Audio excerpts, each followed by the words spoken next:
On est là non, pour, au contraire, faire l'enquête et enfin la présenter aux téléspectateurs. Je ne suis pas là pour vous défendre, mais je me sens concerné dans la mesure où il m'arrive d'écrire aussi dans les journaux. Et je suis un peu gêné de voir que beaucoup de personnes ont utilisé des arguments vraiment au ras de la ceinture, au lieu de en disant que c'est cassé de circuler pour des raisons alimentaires et autres, alors qu'elle pose un vrai problème je crois, qui est au-delà du petit intérêt commercial qui est lié à cette cassette. Et dans une époque où on nous disait aussi tout à coup cet été qu'il n'y avait plus de mystère Kennedy, finalement il n'y avait qu'un seul tireur. Il y a eu 6 pages dans les journaux. En même temps, on nous dit, bon, rien n'a existé. Et je trouve que la goguenardise n'est pas la suspicion légitime que je préfère dans le cas d'affaires liées au paranormal. Alors, on verra tout à l'heure si les uns et les autres peuvent avoir changé d'avis. En tout cas, il demeure un fait, c'est que 27 télévisions à travers le monde ont présenté ces images à plusieurs dizaines de millions de spectateurs. Et qu'on le veuille ou non, eh bien, cet événement est devenu un événement mondial. Et je vous propose tout de suite de voir une revue de la presse internationale pour prendre connaissance des réactions justement des journaux dans ces différents pays. Le journal espagnol Cambio a des doutes sur la provenance du film de l'autopsie diffusé par de nombreuses chaînes de télévision étrangères. Sous le titre « Nouveaux indices sur la visite d'extraterrestres sur notre planète », la Época relance le débat sur d'hypothétiques rencontres avec des extraterrestres. Aux États-Unis, le New York Times fait état du rapport détaillé de l'US Air Force sur les débris retrouvés près de Roswell. Pour le journal USA Today, l'affaire est classée. Il s'agissait d'un ballon espion américain. Le Skeptical Inquirer relate le travail de la commission du Congrès chargée de l'enquête sur Roswell. En Italie, El Giorno estime que même 40 ans plus tard, l'autopsie de l'extraterrestre n'a toujours pas levé le voile sur Roswell. Même son de cloche pour le Giornale di Brescia, l'autopsie de l'extraterrestre reste un mystère à part entière. En Allemagne, nos confrères du Berliner Zeitung trouvent que la créature a comme un petit air de terrien. Les ufologues sont menés par le bout du nez, s'insurge le Tagesspiegel. En Russie, la Pravda version 95 s'interroge sur les visiteurs de l'espace et relate en détail le crash de Roswell, alors que les nouvelles de Moscou se demandent s'il s'agit d'un extraterrestre ou d'un mutant, victime de malformations génétiques. Le quotidien Zarubieżom titre sur 2 pages « Si c'est une falsification, c'est un chef-d'œuvre de désinformation ». Le Sunday Times britannique reprend le titre du journal de Roswell de 1947 « L'armée prend possession d'une soucoupe volante ». Et The Observer constate que le film de l'autopsie déroute bien des scientifiques. Enfin, le Daily Mail se demande s'il s'agit d'un vrai extraterrestre ou d'une escroquerie bien de chez nous. Si les opinions sont diverses et varient selon les pays, une chose est néanmoins certaine, la créature, quelle qu'elle soit, aura eu le mérite de relancer le débat.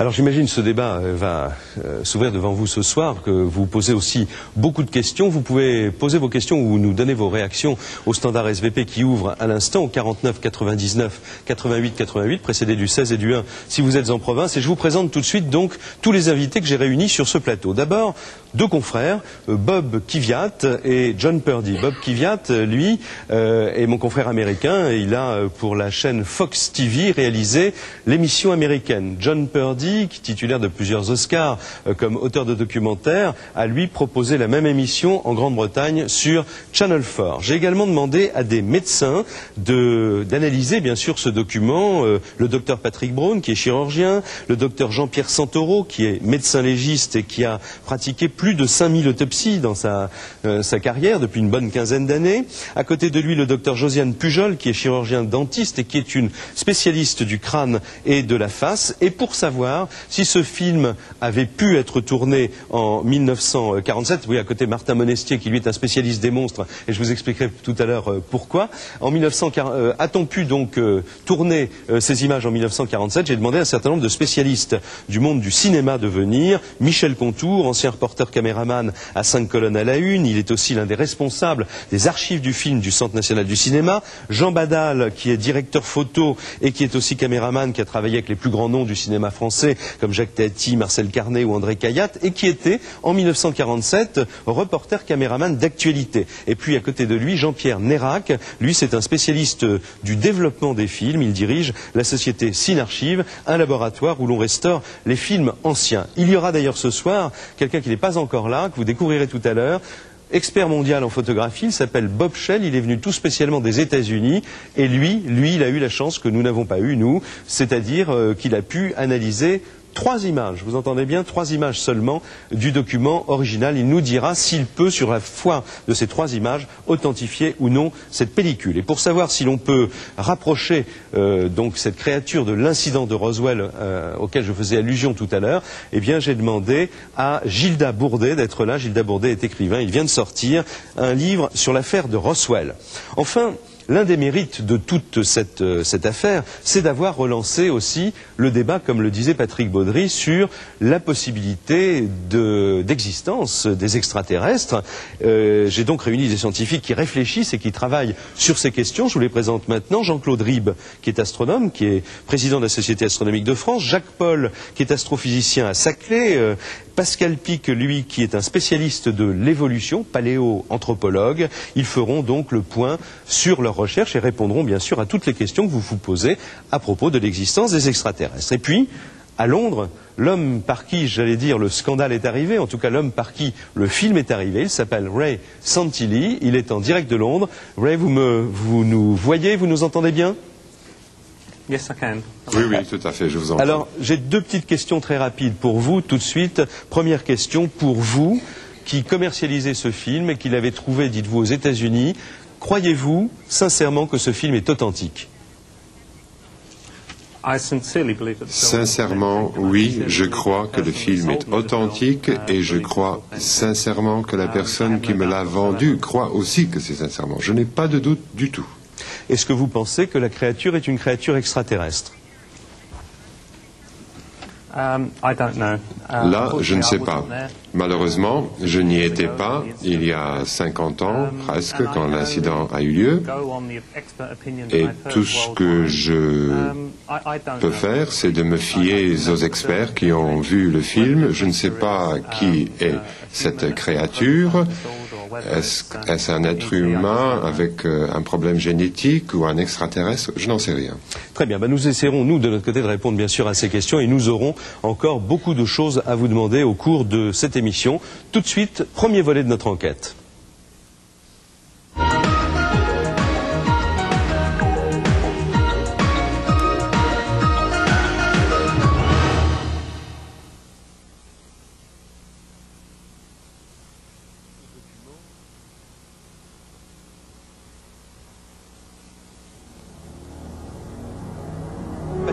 Qui était un des premiers à voir ces images. Qu'en pensez-vous, docteur? Ce document, il apparaît déjà d'emblée que les 2 praticiens qui examinent ce corps ne semblent pas être des anatomopathologistes, des spécialistes des autopsies, mais par contre, je pense plus probablement des chirurgiens, probablement des chirurgiens militaires. Et quand vous m'avez montré ce document pour la première fois, d'emblée, au départ, je ne crois pas aux extraterrestres et je ne pensais pas qu'on pouvait avoir un corps de ce type et je pensais à une manipulation d'emblée. Et en fait, quand on regarde de très près ce corps, on s'aperçoit, comme là, qu'il y a 6 doigts, mais ça, on connaît les malformations humaines qui ont 6 doigts. Et ce n'est pas ces détails-là qui m'ont intrigué, ce sont d'autres éléments plus fins qui semble confirmer qu'on a affaire bel et bien à une véritable autopsie. Là, par exemple, vous avez une plaie très importante de la cuisse, où on voit, et si on voulait faire un faux, il aurait fallu faire cette manipulation, on voit le fait de mobiliser un petit peu cette cuisse avec exactement la mobilisation que l'on a devant une véritable fracture osseuse, qui est très difficile à concevoir dans une fabrication artificielle en latex, etc. Donc pour vous, les gestes sont des gestes professionnels? Les gestes sont des gestes professionnels, et un certain nombre de petits détails font qu'il faudrait vraiment être très vicieux pour vouloir fabriquer un corps artificiel en latex en mettant ces petits détails qui compliquent les choses. Du style, par exemple, il y avait des espèces de ce que nous appelons, nous, des lividités cadavériques, c'est-à-dire des épanchements de sang sur la partie basse du corps, que que l'on ne voit qu'avec difficulté et que l'on voit effectivement sur les cadavres. D'autres petits détails comme l'ouverture du crâne où on voyait le décollement des méninges. Alors ça nous verrons plus tard. Ça nous verrons plus tard. Là, on s'en cantonne, disons, à l'examen externe clinique. Alors, Jean-Pierre Santoro, j'ai rappelé que vous êtes médecin légiste et que vous avez autopsié plus de 5000 corps. Votre sentiment comme ça sur cette partie du film? Mon sentiment sera quand même beaucoup plus nuancé que mon confrère Dr Brown.